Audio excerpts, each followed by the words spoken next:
Ashville Weekly 206 is complicated, frustrated, isolated and deflated. Brief, Loco, celebrations that feel belated while quicksand is excavated and vibrated for the new Ashville car park to be created. There's a lorry that's somehow being suffocated and putting out ready mixed concrete that's dehydrated.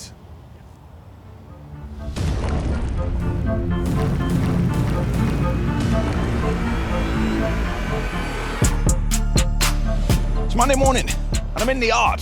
It's 10 to 6, all the lads are getting in. I've opened up all the offices and today is gonna be a big day because we have our test locomotive to test our train track. We just need to make sure we get a couple of other bits in order first, but I feel like we have done everything in our power to be prepared. I see some of the lads already going out. We did a lot of work on Saturday to ensure that everybody was loaded and ready to go, and it looks like that has all paid off. We've had a couple of warning lights pop up on the 586 loading shovel. However, the machine has immediately gone into regeneration mode. We can tell by the revs. So we're just gonna leave it for a minute and hope that it corrects itself. So we're just patiently standing around it, waiting for it to do its thing, and hopefully those faults are cleared. Saturday last week, you saw us excavating to create the sub-base for the car park. We're just carrying on now with the area around the back of the fuel tank. It did rain over the weekend, but it looks like we excavated down far enough that we've got to some relatively solid ground. And 586 is on the way down. So the regeneration must have worked. Do I get a thumbs up, Flo? Yes! Oh, it's still on? Oh. We're just gonna, well, the regeneration stopped though, didn't it? Okay, still on. Let's just run it for a bit and see. Okay, maybe not so good. Still on.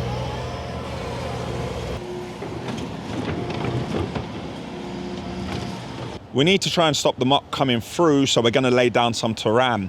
This is a geotextile membrane which acts like a separator between the muck and the granular material. Now we've got a roll of terram that we brought back from a job a while back. I'm not sure how much is left on the roll. I guess we'll find out when we start rolling it out. And luckily, we found a concrete pad while excavating. After the concrete base, we started the terram. We're gonna have to build it up to the level of the concrete.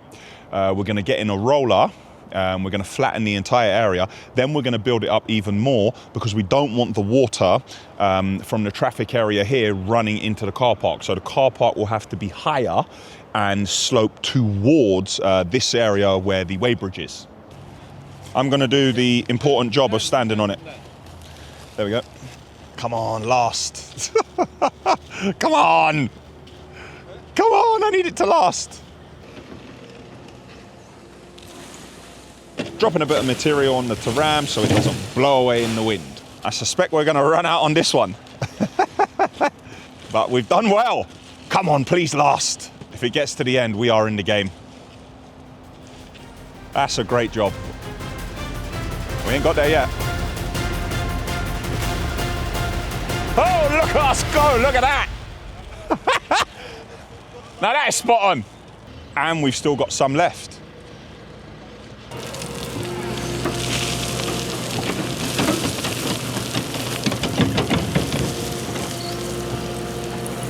Last week, the diff went on this lorry, and Monday morning, it's back to work. Ollie, how's the diff on there? Hey, okay. We're good.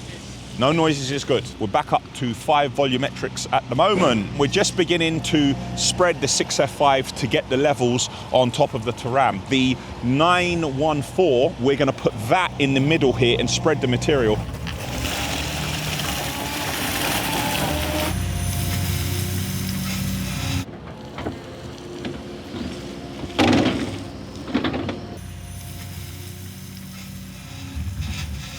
Time now is 10:27. We've got a gentleman in measuring all the cutting edges and teeth on all the buckets because I want to keep spare. There's a grading bucket and a digging bucket and a grapple for the 914. The 926 has a digging bucket and a grading bucket, and the shovels just have one bucket. We're going to measure all the grab buckets as well to ensure that we have those cutting edges.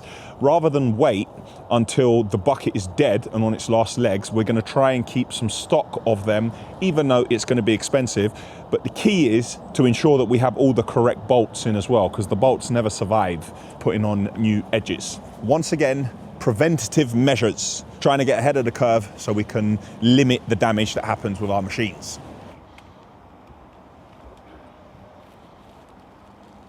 HL Smith have turned up to collect the transmission on the forklift. How are we doing? Yeah, good. You want just to lift it up? Yeah. Of course, I'm going to get you a forklift.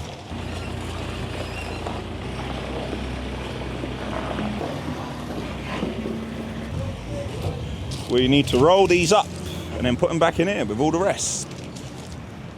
Heathrow fuel train just went down. At the same time, we're dismantling the walls in the old yard, and believe it or not, while all of this is going on, work continues at the refurbishment project. On the ground floor, we're plastering the recessed feature area of the ceilings. We need to do this before we can build the lower levels.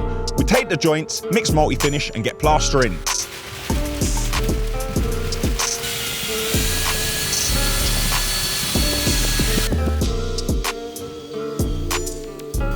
In case you're wondering what all the cutouts, cables and fittings are in the ceiling, it's the ventilation, aircon, fire alarm, sprinklers, spotlights and the feed for the chandelier.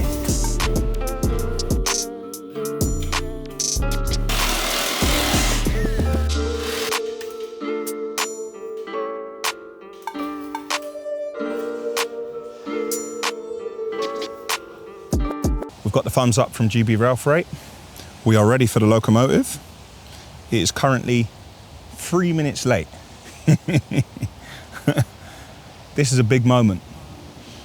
All the years of looking over the fence at this site, all the work that went into getting it, all the planning, all the conversations, all the consultants, then the installation of the train track, getting sign off from everyone, getting it over to Network Rail, getting GB Rail Freight on board, and they are sending their locomotive now to test our train line. Hello, this man needs topsail, please, yeah? Topsail. The man needs topsail. Yeah, no. And give us sign off. See, the radios are a great job, aren't they? Check this, no one on the mobile phones. Terry, do you read me over?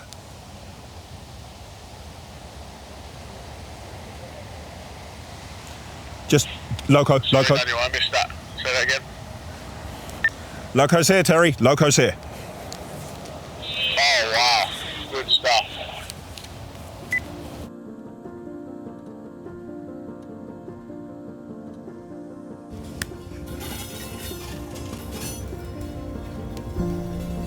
Moments like this make it all worth it.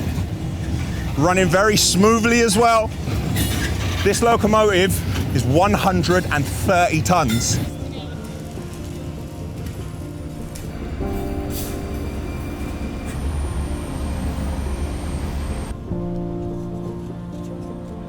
We have passed the switch, so now we can use the switching point to get onto the secondary line and test that. I've just been corrected by someone at GB Rail Freight. It is, what is it? Points. It's a point, not a switch. I keep calling it a switch. It is a... Points. From now on, I will call them a... Points. Got it.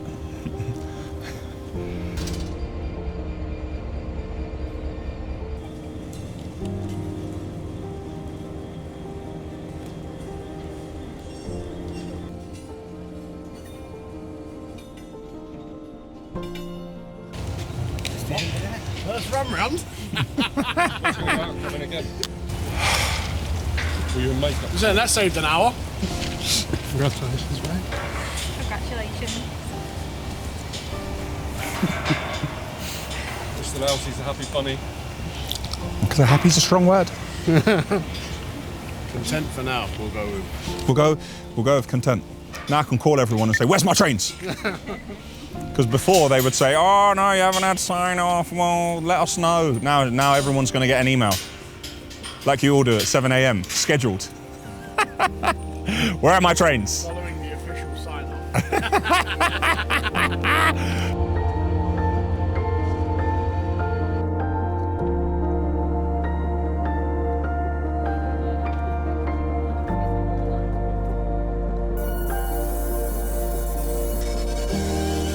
Nothing ever goes 100% according to plan. We had 2 little hiccups which we overcame immediately.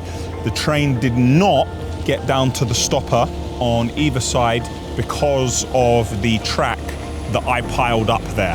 However, the track installer is here today and they're gonna let me know of the track that's left, what we can burn and put to scrap and get rid of, and what we should keep for our train, which is gonna sit at the main entrance, which we're gonna start digging out soon.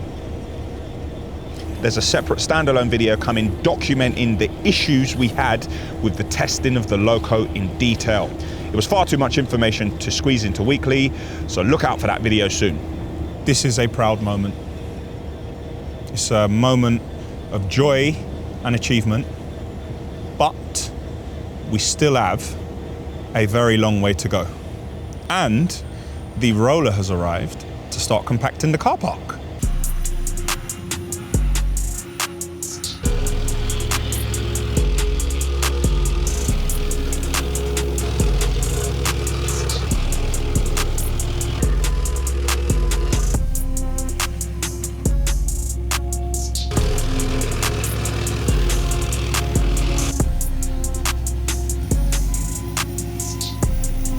Just to quickly answer a question I was asked, why we do not flip these the other way around and why we take off the interlocking sections. If I were to flip this the other way around, I would not have a flat surface. There would be a gap because these interlocking sections would be pushing against the ground.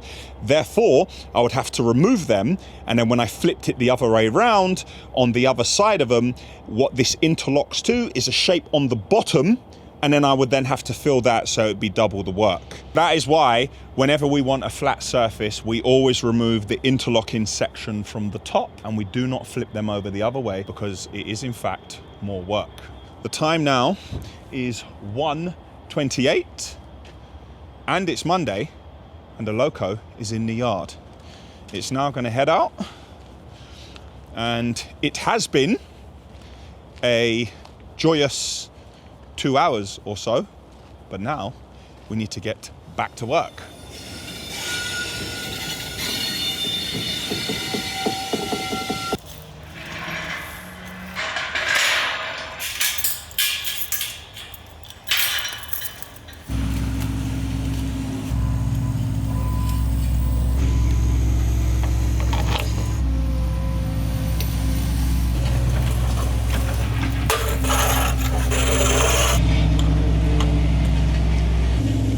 I bought this a couple of weeks back and I haven't had time to use it, and we're doing it over the new staff car park to ensure that when people bring their cars in, they don't get any punctures. We've brought the Jersey barriers over, but we haven't put them into place. We've just stacked them here because we're going to use the grapple on the 914 to line them up properly. We just wanted to get the main lifting done with the forklift, get them over here, and then we'll do the final adjustments probably tomorrow. I'm trying to make sure I use all the Jersey barriers, including the ones with the scaffold tube in them, which we created as supports for the tyre workshop area in the old yard. Now I'm going to use these to put signs on them. Once the car park's divided in two, the ones at the front, that's going to be used as information to let people know this is the office car park and this is the driver, tradesman and yard staff car park, so I can separate the two so we're not playing musical chairs every day at 4 o'clock. On these as well, I can then attach signs what remind people to ensure they are wearing the correct PPE, any procedures, where the nearest hospital is, any helpful information that is needed in a site like this. So it is coming in handy. You just have to try and think outside the box.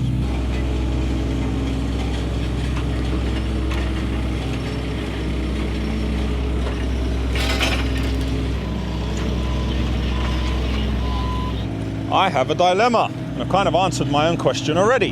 When we have the electrical upgrade, the power is going to run through here to the yard. I was thinking yesterday, should I have dug this trench and run some ducting and then covered it over? But it is not 100%. We don't fully know. And I don't know, the engineer hasn't specified how many ducts I need to run, how big they need to be. I don't have any information. I was just thinking of just to be safe and just to do something, just to use some of the energy and point it in a direction of a trench going here, going underneath the car park, so we do not need to dig the car park up when we're trying to do the work over that side. Obviously it didn't happen.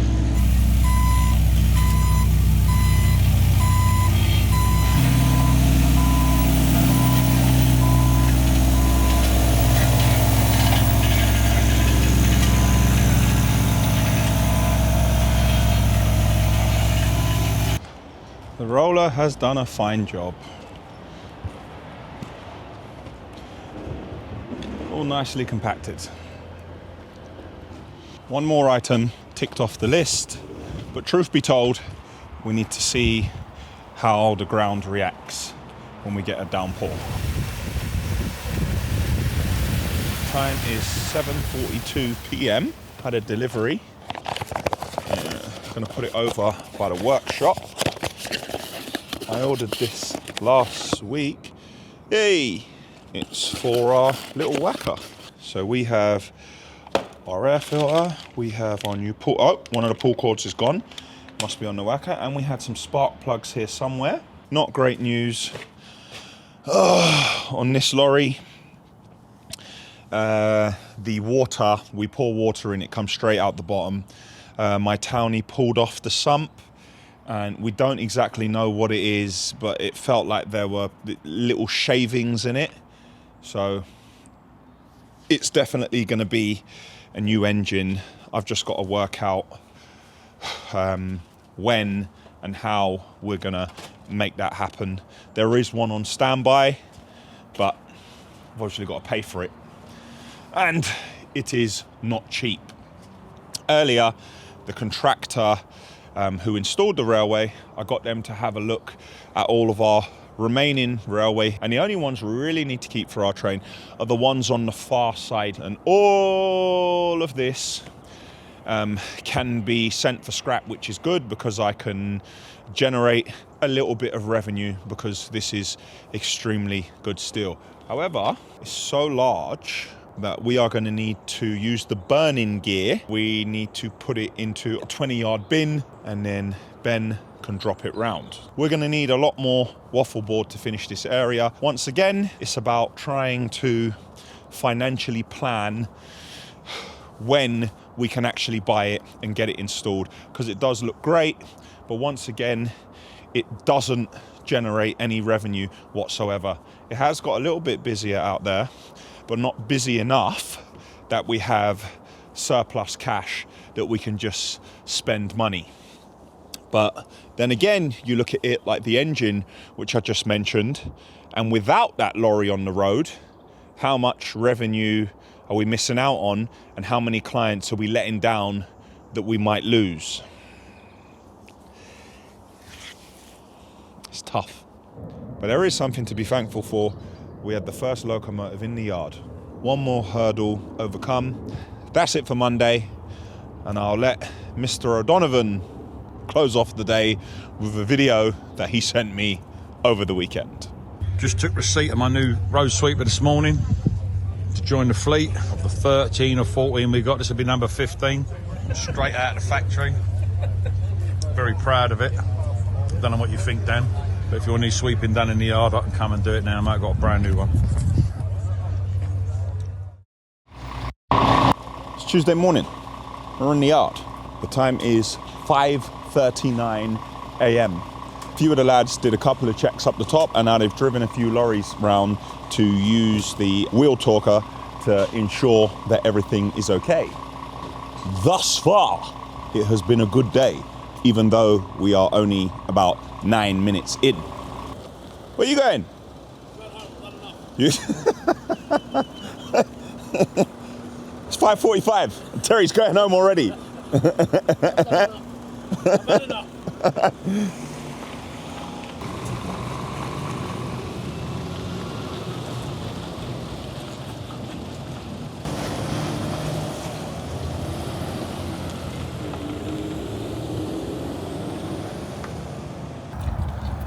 A load of cement has arrived.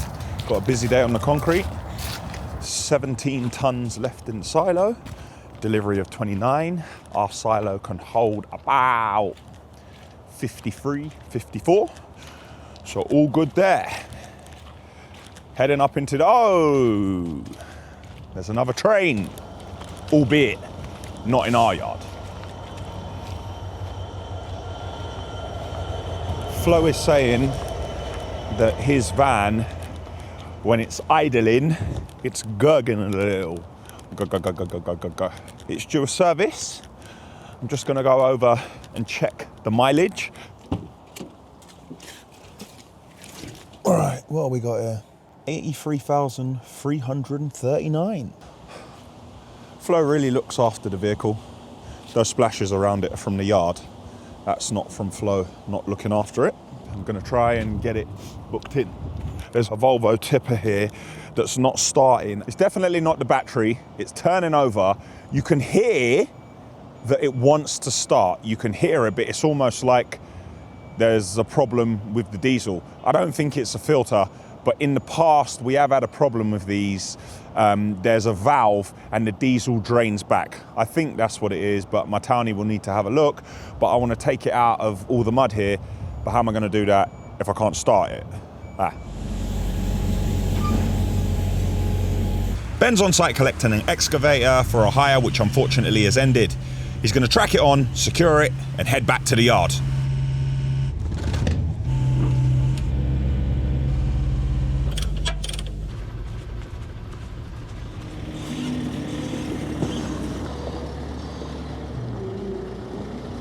Look how bad this marshland is here that we're going to have to rip out. This is an absolute swamp.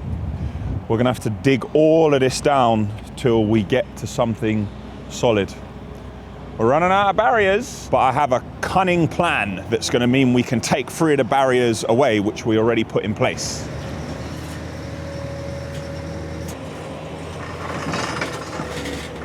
Just one.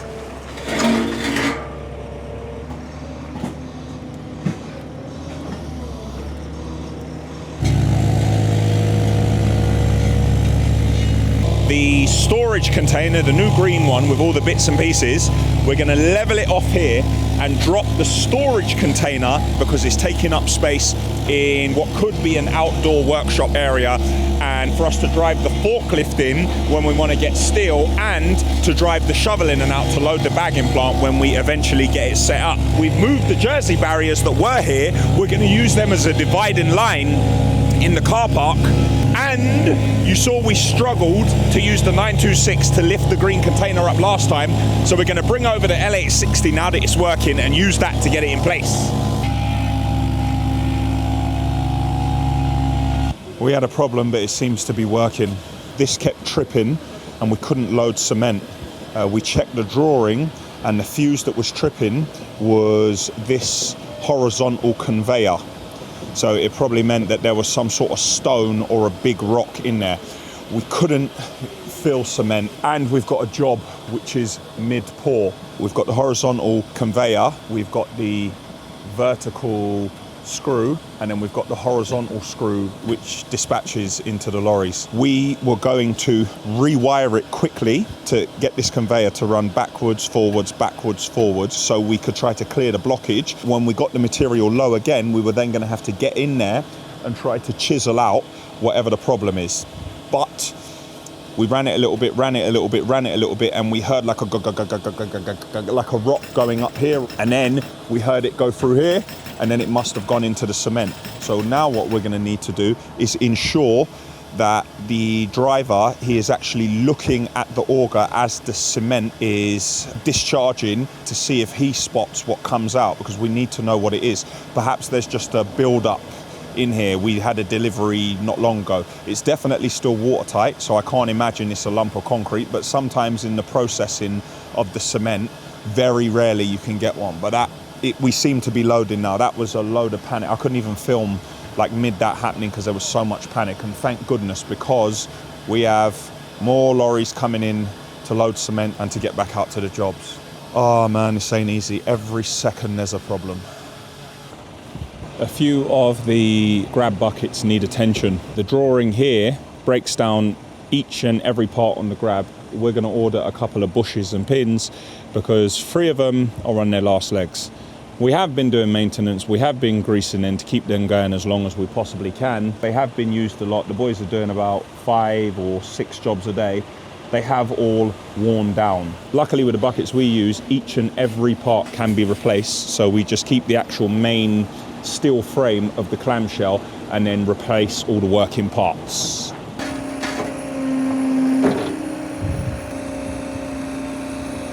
The grapple bucket is doing the last small adjustments.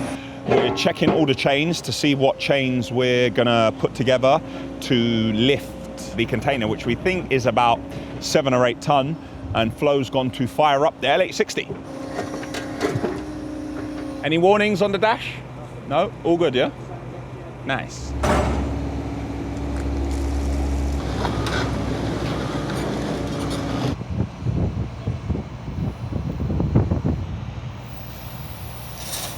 L860 didn't struggle at all. The rear end went in, and then we just left the chains attached to the front to just move it round. Now it's sitting flush with the fuel tank, and the fuel tank was a bit wonky there anyway, so we've straightened it up. Looks like it took a slap. If it didn't take a slap and go bent, it just wouldn't fit into the Ashville yard anyway.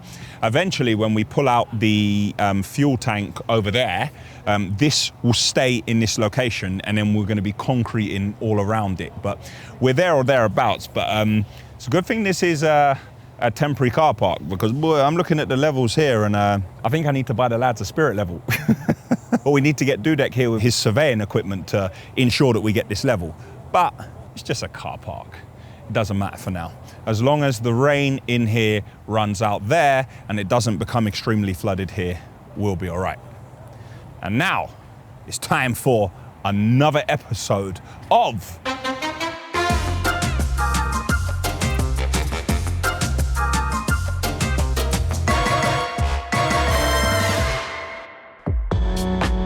For those of you who don't know, this is a build project in the Dubai Hills, which the project manager, which no one asked for, has been documenting. The retaining walls are 100% complete, and we have made our way out of the basement. Next was the support columns for the ground floor slab, which was a thickness of 400 mil, had approximately 14 tons of reinforced steel and 245 cubic meters of C40 concrete.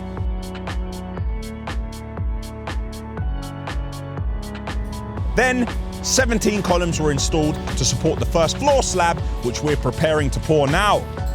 It's roughly 8 tons of reinforced steel, and the slab will be an average of 280 mil and require a total of 87 cubic meters of C40 concrete.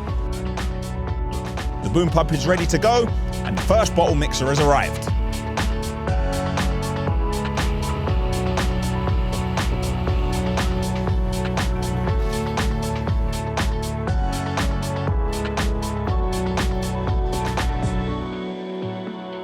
At the end of this pour, the structural element of the build will be 70% complete.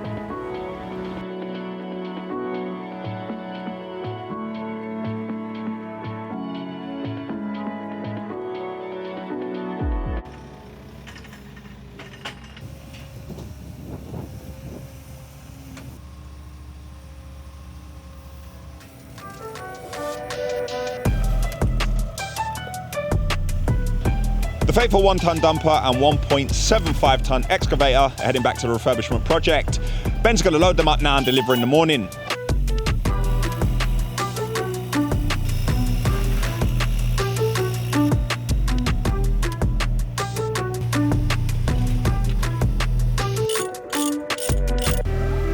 I'm glad we checked the machines need diesel, but the real question is, why were they parked up in the first place without being refueled? The mysteries of life. We're just using the roller and compacting the stone on the way up to the weighbridge, and when you come off it.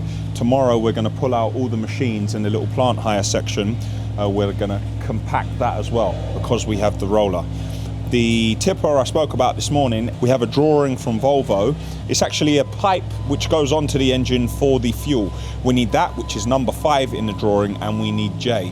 I'm not sure if this is the feed or the return. It's one of the two. Volvo have got it ready. One of our drivers have gone to drop off a lorry, so they're going to bring it back. Regarding the bucket, we need 1 of 1, 4 of 2, 4 of 3, 4 of 4, 8 of 5, 4 of 11, and 8 of 12. That means that the 3 buckets we have, we can use those parts and we can refurbish all of them. We have finished our car park. Tomorrow morning will be the test. I'm going to ensure that I'm here at 5 a.m., the very first one here. Not that I need to micromanage anyone, but I would just like to lead by example and say, lads, can we please park like this? Once we see how I think parking will work, then we can continue to replicate it on a daily basis. If I don't do anything, then it can be argued that I wasn't clear. So I want to be here so it's 100% crystal clear. This is how we park in the car park, so it works, so we can all get out, so we don't have to ask others to move. We set up a time lapse. So I'll see you in the morning. Let's go from dusk till dawn.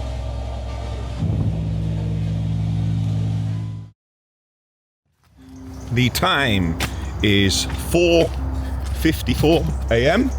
I'm the first one in to open up. Some of the lads like Gareth, Nathan and Ben, they get in extremely early. They like to do multiple checks on their lorries and make sure that they're nice and comfortable. So it is a challenge to beat those boys in. But I think today I have. So we will now see if I feel like Balotelli putting on a high vis. And we will now see if the new car park is adequate.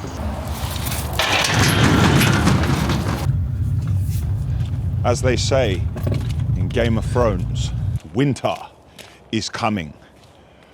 I reckon we got about another 2 weeks of good light, but we may have adequate light for now. Let's have a look. Whoa. All right, got a little bit there. We now have lighting in the workshop. We have power in all of the containers and a little security cut. We also have power there so my townie can boil the kettle and charge his batteries. At least we can work in that area. It is a step in the right direction. Do we have any puddling in the car park? It rained last night. It doesn't look like we do. No puddles whatsoever in the car park. The pipes for the Volvo tipper, which won't start. Collected both yesterday. I found them up in the office. I'm gonna go and drop them over into the workshop for my townie. No one is here yet, but when they arrive, the first thing they see is a yard that's ready and open for business for a serious day's work and no hanging around. I'd like to tell you that you are first in the new car park. Do I win a prize? Yes, you do. Keep going. That'll do! And the first car has successfully parked in the Ashville car park. Thank you! On another note, a very kind gentleman reached out who works as a steam train engine driver, a fitter, and a fireman, and he's been kind enough to donate us some lamps for our stoppers because we're going to paint them black and yellow. As long as we have a red light at the end, then we are compliant with what's happening out on the main line. And they fit on the end of the stoppers. Currently, they connect them with 12 volt, but we can hardwire them with 240 and put a lamp inside. That is going to look fabulous, and we will have some train heritage in the yard. Good morning. And Bronson has arrived.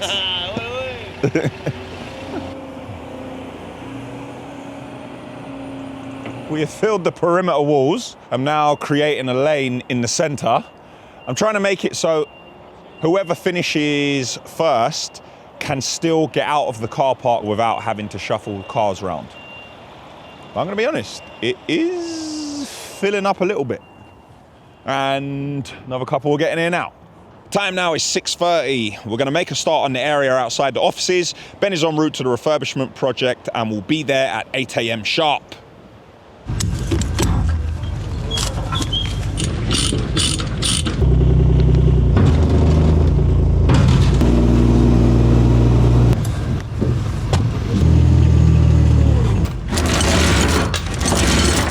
Baratouche has been in the yard for the last couple of days, and we are not ready for the permanent traffic lights as of yet, but we have a 110 transformer in place. Bartush has put a plug on the end of it, and we are gonna fit one of the units to plug this into on the wall somewhere down here. We prioritize the other work in the yard because we don't have our permanent traffic lights yet, but we are there or thereabouts and almost ready for them. I knew it was bad, but I didn't know it was this bad. This gear is absolutely awful. That's as deep as we're gonna go. We're beginning to see different ground beneath this. So we take out this sloppy stuff and then try to pat it down a bit and start trying to horse in some 6F5.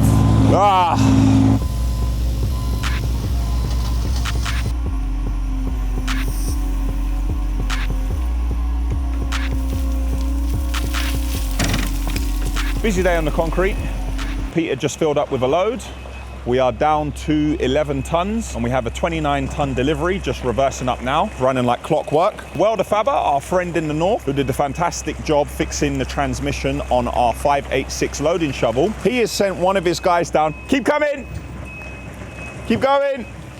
Keep coming! Keep coming! Keep coming! Keep coming! You're good! He sent one of his guys down. There's a plate on the 586 on the transmission that he feels he wants to replace. It's a plate on the front which needs an O-ring around it and it needs to be heat sealed. We think it's all right, but Bazza likes to go above and beyond. So one of his lads is having a go at that now.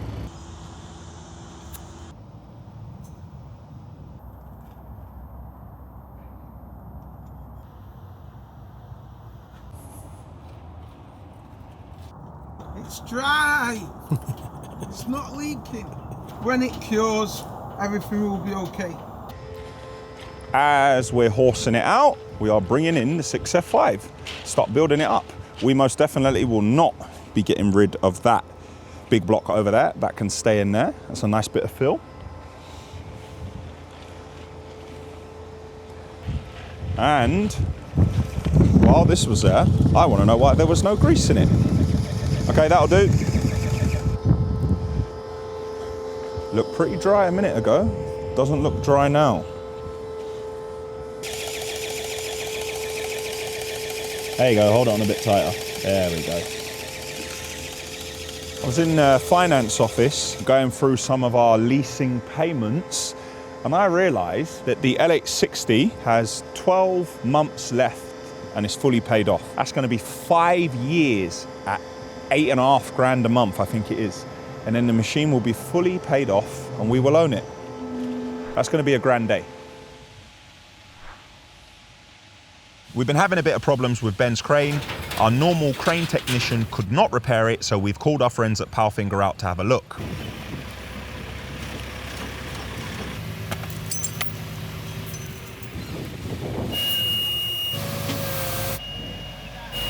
Sod's law, as soon as they got here, it started working straight away.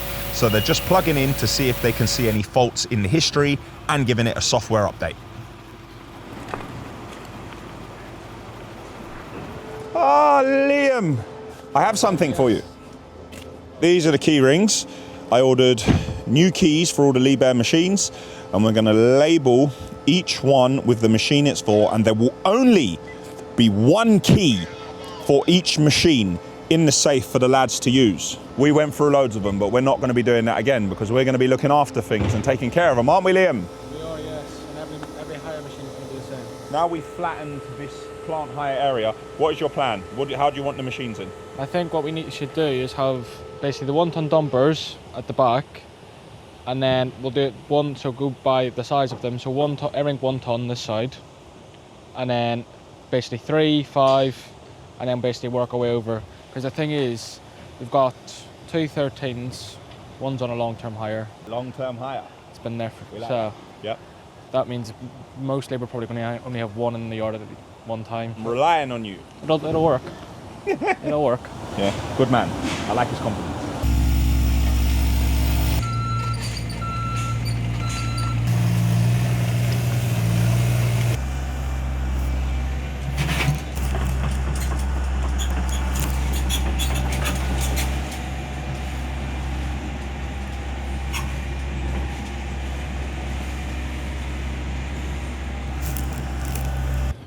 pipe was changed earlier. The moment of truth. No warnings on the dash. Started straight away. Another lorry ready to go back out on the road. I'm actually going to take this down to the offices. It's taking too long with the shovel. I want to just put it on the back of the tipper and run it round to another side of the yard and stockpile it, and then we can use the shovel to horse in the 6F5.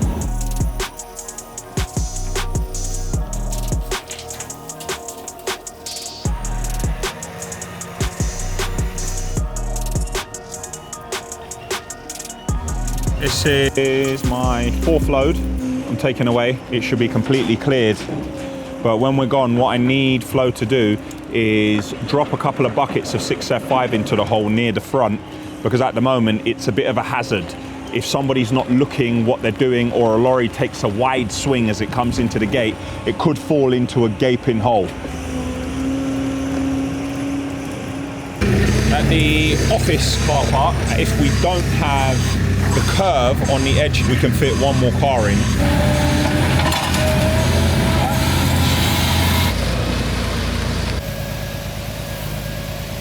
But now, the scaffold work in the yard is finished and all the leftover is in the stillages. So Ben is going to take the remainder round to the storage yard.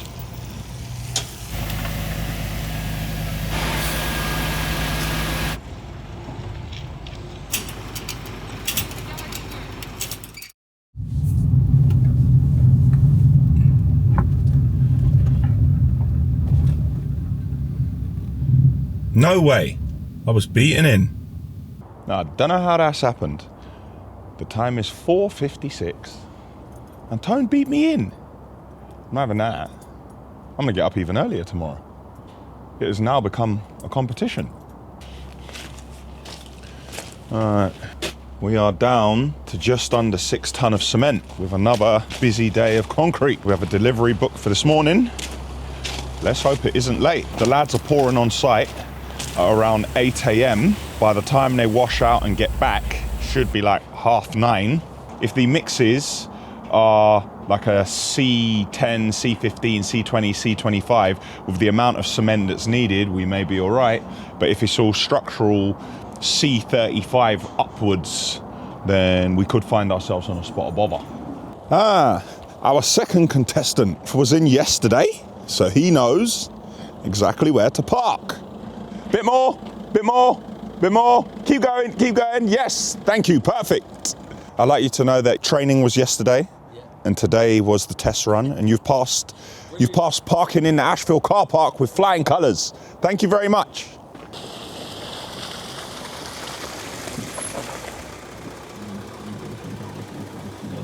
Tezza has arrived. Why have you got all them lights in your car like you're in Jurassic Park?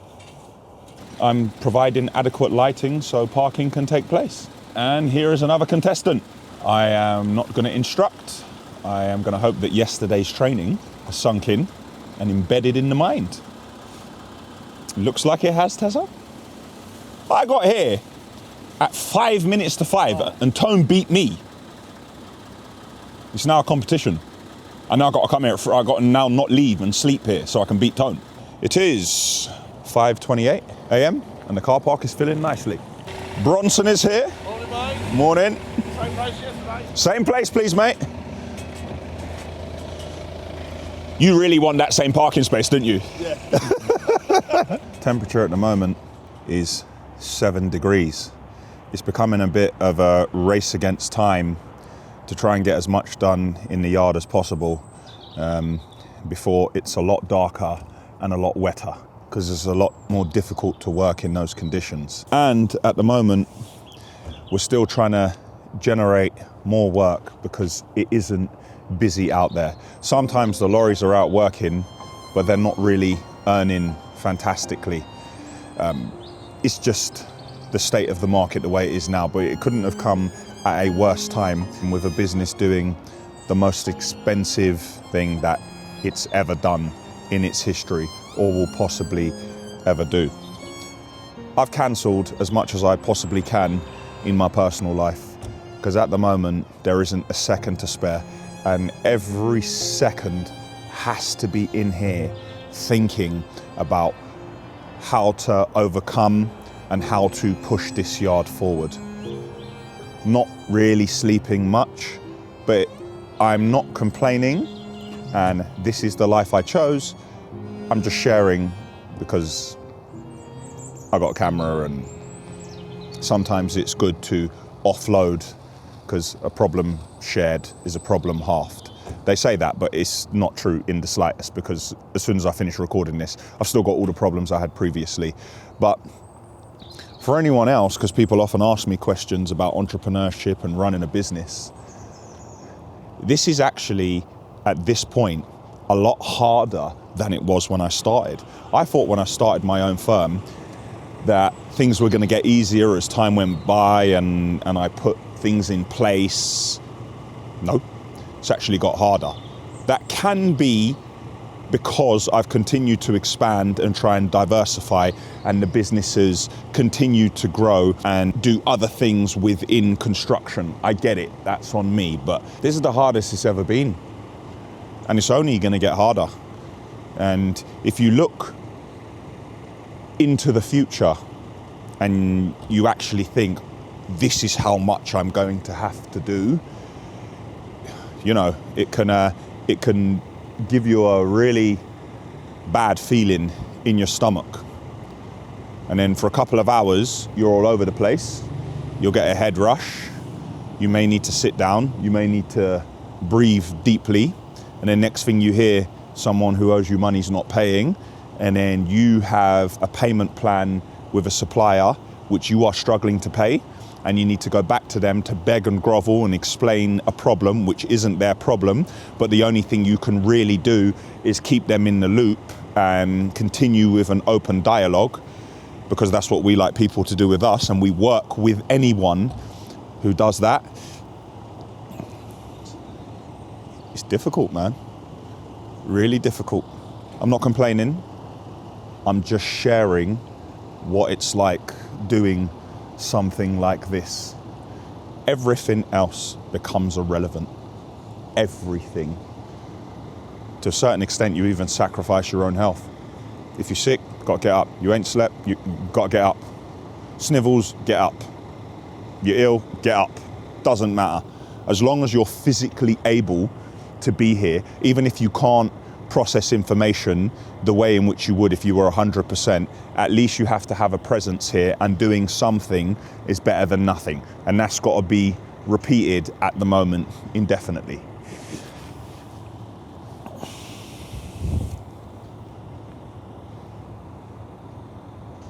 I don't really know what I'm trying to say. I'm just sharing. Wow, there was more people in today, so I've gone for the double stack in the middle. We still have a space which can be filled over there, and we can probably reverse 2 in the middle here. That means if we had a driver in each lorry, everybody would have somewhere to park. I'll check when the office team get in to ensure they've all got a parking space, but at the moment, the car park works. If the number of cars increases, we'll have to do triple parking through the middle, which will mean people can't get out and they'll have to move cars, but we will manage to fit everyone in. We're not depending on the main road and annoying the local residents and making the streets unsafe with cars double parked all up and down the road in the local area. I know it's just a car park, but I'm quite happy with it. Excavated the last of the clay muck, just waiting for Flo to come down in the shovel and take it away. And now we've started to spread the 6F5. We'll spread it out as much as we can, and we'll continue to roller it and flatten it and continue to keep building up the 6F5 until we get a slope from the back to the front, so the water doesn't sit in this area.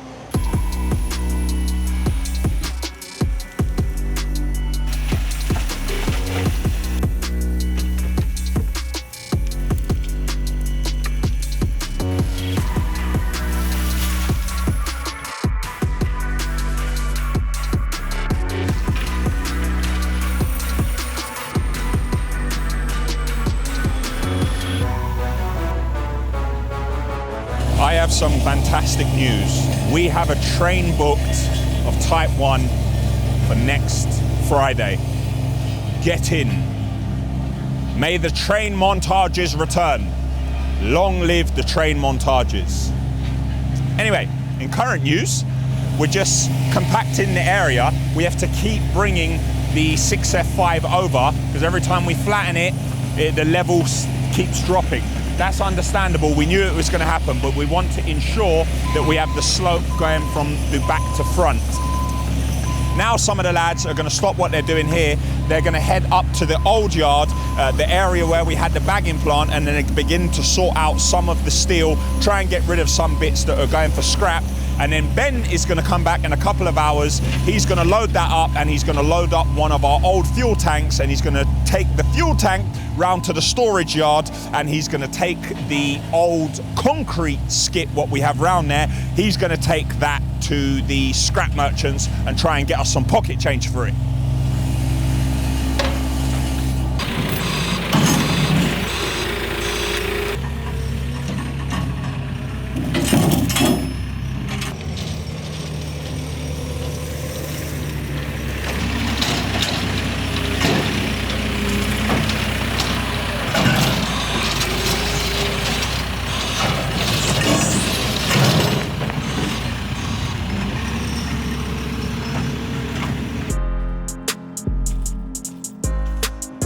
We had an issue with a ram on one of the plant hire machines, so it was removed by the fitter and taken for repair.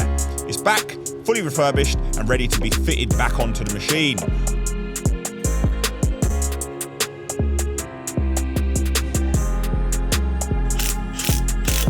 All we need to do now is give it a top up of hydraulic oil. Some work came on and Ben didn't manage to move the bits round to the storage, but we did manage to have the tidy up.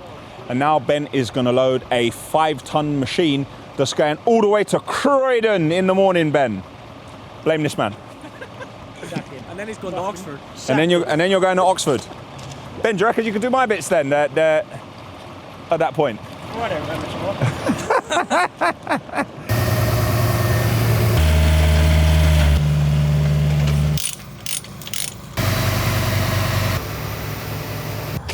Time is 9:04 p.m.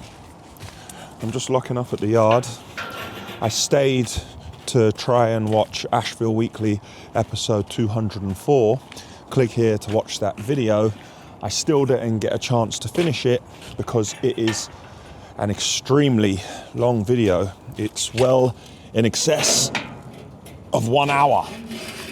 And I have closed the gate without knowing where the padlock is, which isn't smart. Now I've got to go and find it. Got it. Oh. Plenty to do, plenty to do.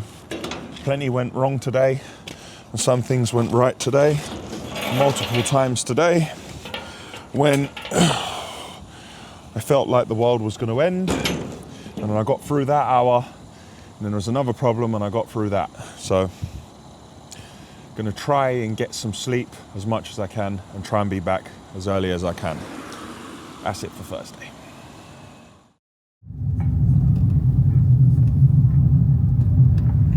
It's Friday morning. I'm in the yard. The time is 4:51. And Tony has proven to be a formidable adversary. I did try to get here first. I'm not making excuses, but I do believe when I left last night, Tony has come here and slept in the yard. That's the only reasoning I can find behind my defeat. I have the most problems in business that I know of anyone, to the point where in my personal life, I don't even tell them a lot of the problems because I'm bored of listening to the sound of my own voice. But I am here and I am going to fight the good fight today and tomorrow and the day after. The drive to work in the morning is where I try to regroup, assess, download, upload, think of ideas, and then as soon as I get in, try and put them into action. It's Friday. and we're in the yard. Haven't said a word today yet in the car park, and all the lads are parking up and using all the space accordingly so as many people as possible can fit in. Everybody's being courteous, so you like them Ashville mugs there. So it goes to show, if you take the time to show people what to do, then you can leave them to it. All it then requires is maintenance. I know it's just a car park, and you know I say I'm micromanaging and babysitting, but you can't expect people to follow procedure if you haven't showed them what the procedure is in the first place. If it doesn't get followed, that's another conversation altogether. But at this point, the car park area is working well. As well as the concrete being busy, every morning some of the lorries are discharging dry lean onto the floor. It's being loaded onto grabs, and grabs are taking it to a job before they go and do their first muck away. Works very well. What doesn't work very well is the fact that we are minus 20 with cement. We have one lorry that isn't loaded with cement because it ran out yesterday evening, and then the two that are going to discharge for the grabs to load, they are also going to be empty in a second. It's 6:05 a.m. and the cement is booked between 6 and 7 a.m. So we hope it's going to be here any second. Today there's 200 meters of concrete in total to do. Best to have a good, early, strong start. Me personally, I feel it's better to be outside the site waiting for 8 a.m, but on some sites, residents don't like it and they don't want lorries anywhere near, so. He's come to save the day! Yeah, just up there and then reverse up. We're ready for you, mate. We're completely empty. Thank you. Get in. Clockwork, I tell you, clockwork. Compressors running, power on, heaters are on, because it's 4 degrees. We are good to go.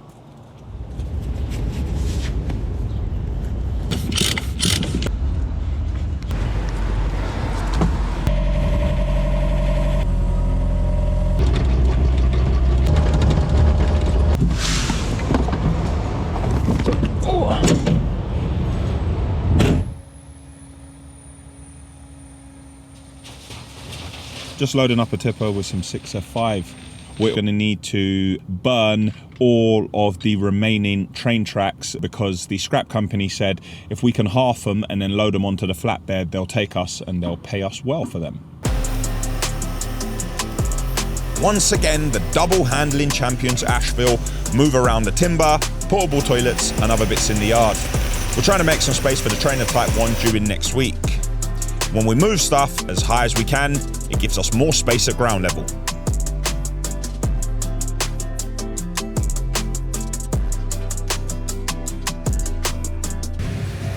$9.47 and our second load of cement. Good thing too, because Ollie is loading and we were down to 16 ton.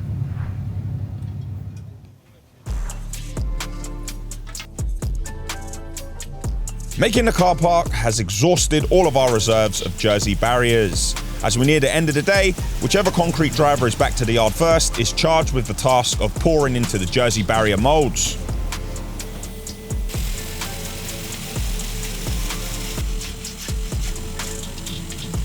These need 24 hours to cure. We'll wait, strike them out, and pour another set.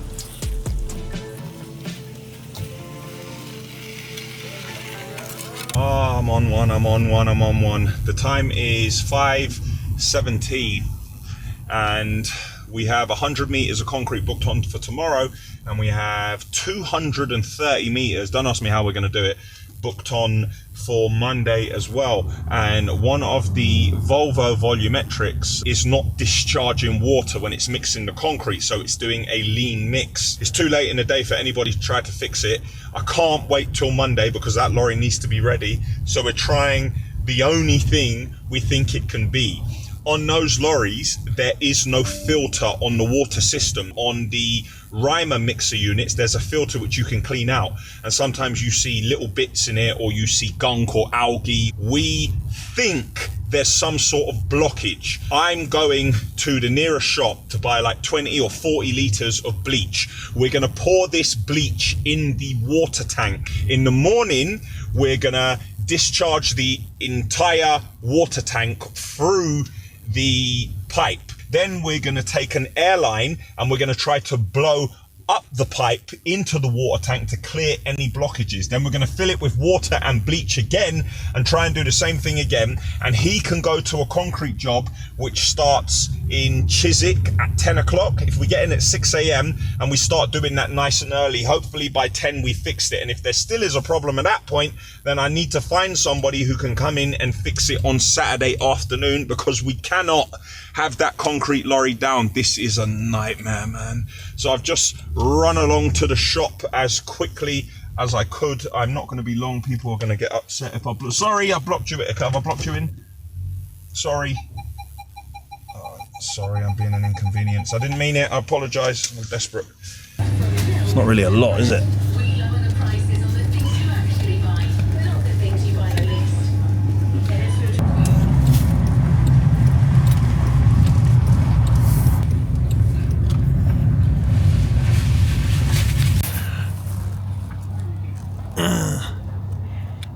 That would explain it. Very dirty. Let's get pouring bleach. Looking into the tank, I realised how filthy it was. Hopefully some of that bleach can clean out a bit of it, and then we can clean the lines tomorrow. The trouble is, when we do all of this cleaning, if it works, we then need to load it again with water and have clean water go through the system, because the bleach could alter the concrete mix and therefore interfere with the structural strength of it. And we can't have that either. Friday. Can't have this. I need this lorry out working. The lorry with the engine gone could be very handy at the moment as well. See you tomorrow, Daniel. See you, Ollie. See you in the morning. Saturday morning, and I'm in the yard. My plan didn't work. Well, it did work, but it didn't work at the same time. The bleach actually cleaned out a lot of the algae and gunk in the tank, but then it's brought it through into the system, so now the system is completely blocked. We've tried to clear it.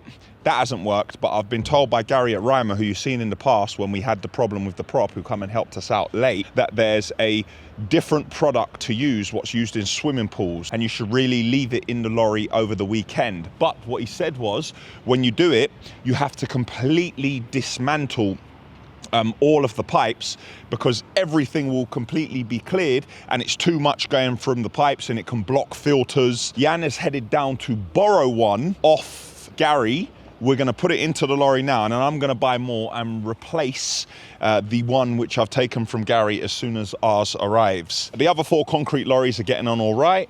We're doing well with all of the pours. A cement delivery arrived a minute ago, so currently all is well.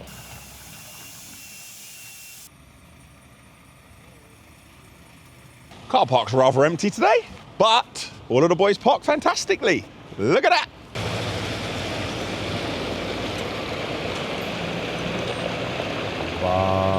Bartusz was here earlier, and we have a plan for the lights.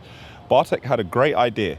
We're going to create a sleeve which fits over the top of the scaffolding poles with plates all around it. We're going to weld it off-site at the refurbishment project, and when it's ready, bring it here and just fit it in place and then run all of the cables. This one, we're going to fit one of the sleeves on top, and there's going to be one light shining onto the buffers. There's going to be another light shining over here where the wheel wash is going to be, and another one facing this way straight ahead.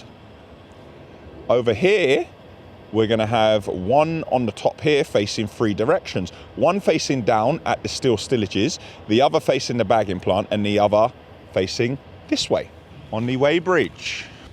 On top of this and that one, we're going to fit it so we have 2 lights, one facing this way, one facing onto the weighbridge, so the weighbridge is lit, and when we put the camera on, Simon can see what is inside the lorries. Same here, same here.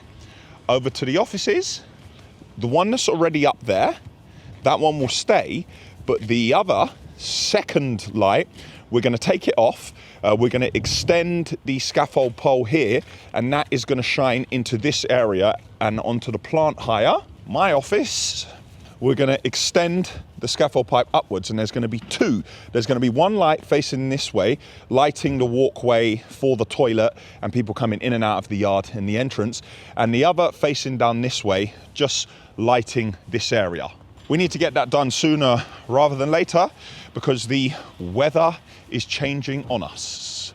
Ben is going to attempt to take our old red diesel tank round to the storage yard, but he can't lift it with his crane. So we're going to try to put it onto the flatbed right at the end, strap it down, and Ben will take it round to the storage yard and do his techers and try to drop it off.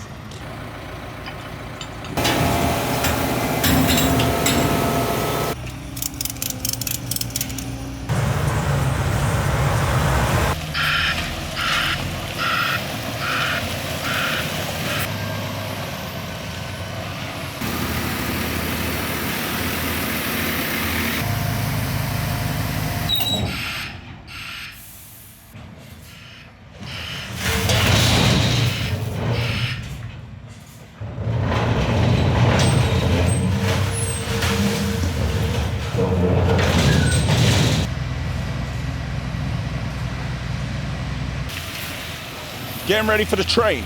We have a plan. We're gonna use the 926 and we're gonna scrape out the ground here. So we take off the large bits of muck and we're just gonna infill the ground. We'll have a scrape of this to remove all the large rocks and any loose debris will be gone. There is a concrete slab underneath, and we have the rear side of the bay where we store the slate.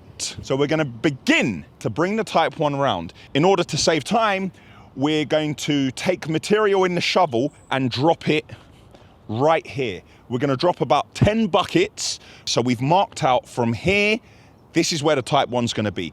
Then we're going to grab some more Type 1 from the other bay, and then we're going to drop it over there. And then the central area here will be where the train will be offloaded and the material will sit. Once we move the Type 1 in the existing yard, then we'll be able to dismantle that bay and clean the area also. It is a lot of double handling. It is a lot of burning diesel, but I can't see another way that we can do it and be ready for a train and limit contamination.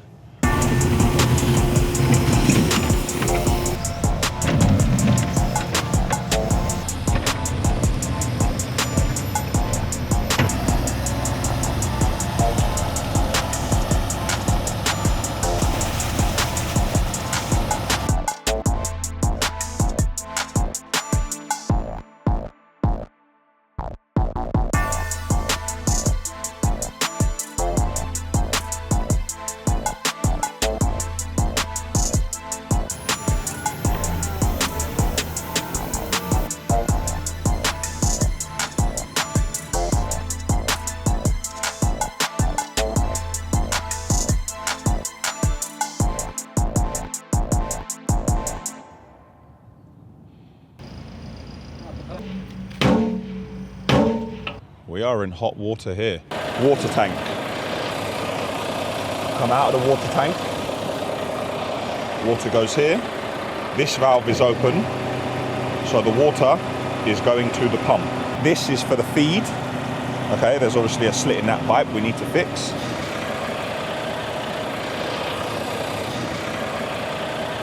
And the water is traveling through here, which we have now blasted with the airline. This is for the gun.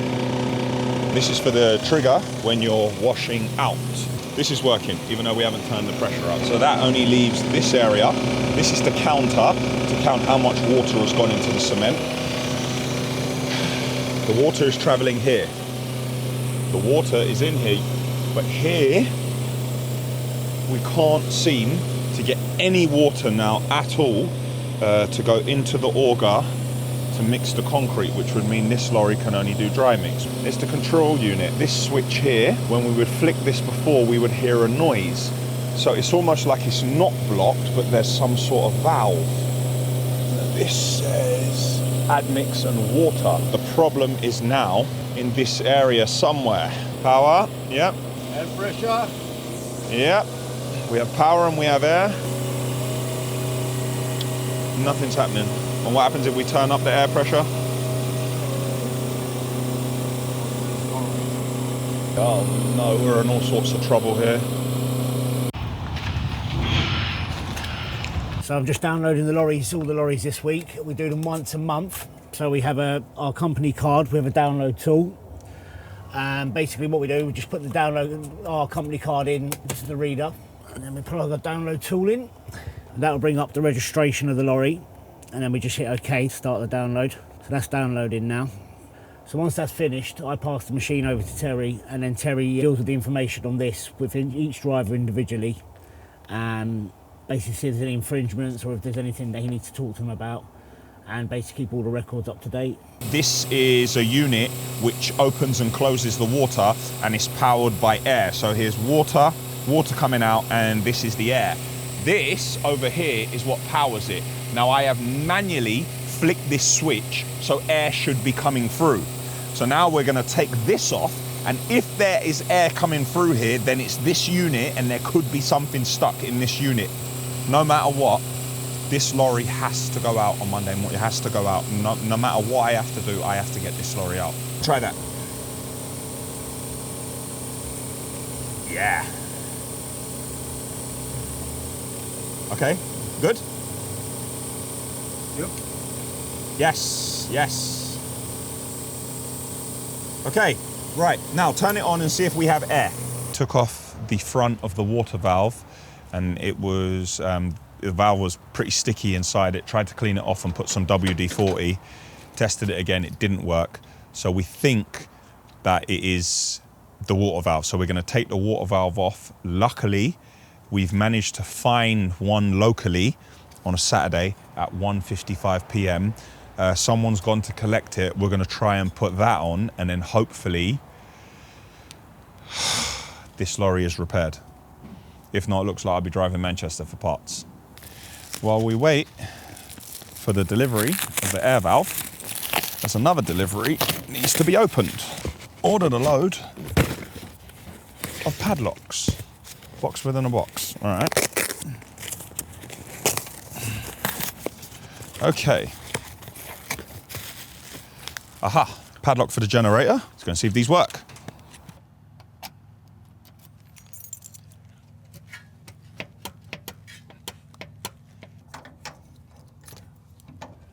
Perfect.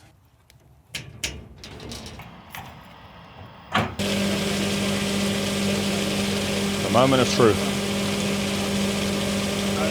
Did this last time, let's see if it cuts out.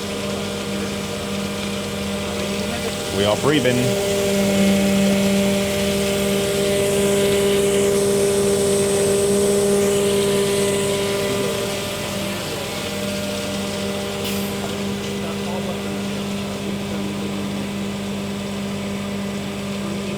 Happy, Jan?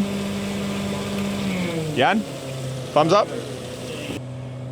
The time now is 4:02 p.m. and I believe it is fixed. The problem wasn't the valve. We dismantled the valve, looked inside, everything was clean. We also now know that there is a filter here. Took this apart, had a look at the filter. Filter is completely clean, put it back together.